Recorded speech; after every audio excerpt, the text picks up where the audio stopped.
जय भीम साथियों, युवा शक्ति टीम दिल्ली पहुंच चुकी है, जहां पर दलित समाज के लोगों के साथ कितनी बड़ी जुल्म जाती की जाती है। आप देख सकते हैं सामने थाना जगतपुरी लिखा हुआ है। और जो मैंने यहाँ के पीड़ितों से जो मैंने हाल जाना है वो हाल ये है कि यहाँ लगभग ये 60-70 साल से लोग रह रहे हैं। बस इनकी एक कमी ये है कि ये बहुजन समाज का अंग है। ये बेचारे दलित हैं, ये वाल्मीकि है, जाटव है, चमार है, धोबी है, ये पासी हैं, ये मल्ला है। ये इनका दुर्भाग्य है, बस और कोई दुर्भाग्य नहीं है। तो आप देख सकते हैं कि पूरी बेल्ट जो थी इन्होंने तोड़कर नष्ट नाबूद कर दी है। और इनका कहना ये है कि जब हम यहाँ 60-70 साल से रह रहे थे और संविधान भी इजाज़त देता है कि जो 20 साल से लोग जहाँ पर रहते हैं वहाँ पर उनके पक्के मकान सरकार बनाकर दे।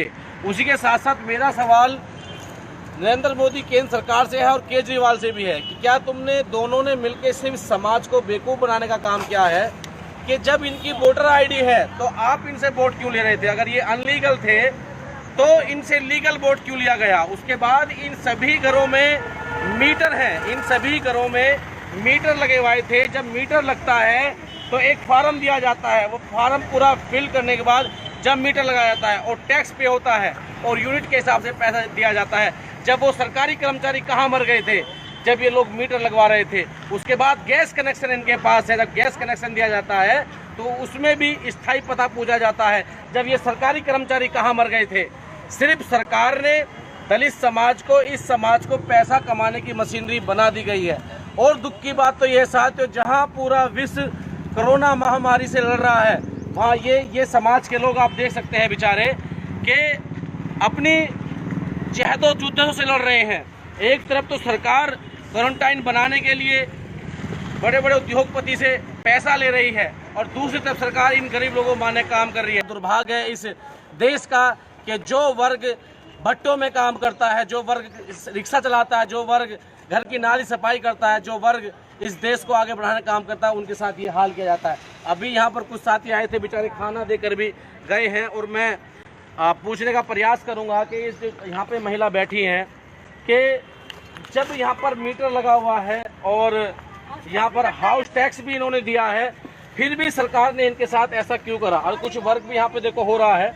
बहन जी एक बार बताएंगी जरा, आप लोग टैक्स पे करते हैं सगला? हाउस टैक्स ये देते हैं और मीटर यहाँ लगा हुआ है, मीटर भी है, और वोट आप देते हैं। और 60-70 साल से कई मुझे यहाँ नौजवान साथी ऐसे मिले हैं जिनकी उम्र लगभग 40-45 साल, यही भी हैं जिनकी उम्र 55-60 साल है। वो उन्होंने यही जन्म लिया, यही सब कुछ करा और यहीं पर घर परिवार बढ़ा। इनसे वोट ले ली गई लोकसभा की, इनसे वोट ले ली गई विधानसभा की, और अब जाकर के इनको घर से बेघर किया जा रहा है। तो मैं माता जी हैं, मैं इनसे पूछूंगा, देखिए किस तरीके से सरकार ने मनमानी की है। माता जी बता रही हैं कि एक बुजुर्ग थे, वो भी उनको यहाँ दबा दिया गया मशीन द्वारा। पुलिस वालों ने डंडे मार मार के सुझा रखे पैर भी। यानी कि यहाँ पर लाठी चार्ज हुआ है, मारा पीटा गया है। लॉकडाउन में वो डाल दे, आंसू गैस के गोले गए, दागे गए। लॉकडाउन में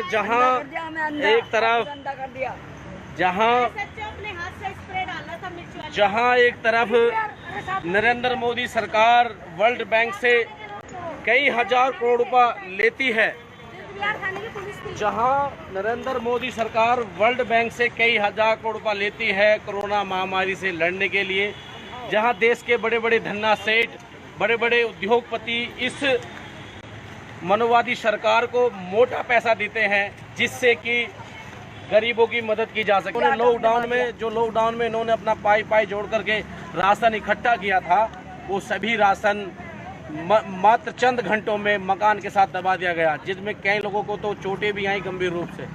तो ये मेरा सवाल है केजरीवाल सरकार से कि आपने झाड़ू लेकर के इस समाज को बेवकूफ़ बनाया, आपने झाड़ू लेकर के इस समाज को ही धकेलने का काम कर दिया। माननीय मुख्यमंत्री जी एक बार यहाँ दौरा तो करते, और आप सबके मकान हैं, और बस आपका दुर्भाग्य है कि आप जो है दलित समाज से हैं। आप दलित समाज से आते हैं, इनका ये दुर्भाग्य है। ना तो अगर ये केजरीवाल के रिश्तेदार होते, अमित शाह के रिश्तेदार होते, तो ये भी BCCI के चेयरमैन बन जाते। चाहिए आज भले ये एजुकेशन में कितने पढ़े लिखे हों, लेकिन अगर ये अमित शाह, मोदी या केजरीवाल के रिश्तेदार होते तो ये भी कहीं अच्छी पोस्ट पर होते और महाराष्ट्र की तरह बिगर पेपर के IAS सेक्रेटरी बना दिए जाते। बस ये इनका दुर्भाग्य। ये देश भाईचारे से, ये देश मोहब्बत से, ये देश संविधान से, ये देश हमारी संस्कृति से चलता है। अगर आपको तोड़ नेशनल दस्तक की आपसे गुजारिश है कि अगर इसको बचाना चाहते हैं तो नेशनल दस्तक को सब्सक्राइब करने के लिए रेड कलर के सब्सक्राइब बटन को दबाएं, फिर बेल आइकन की घंटी दबाएं। नेशनल दस्तक को बचाने के लिए बहुत जरूरी है कि हर खबर को शेयर करें, लाइक करें, कमेंट जरूर करें।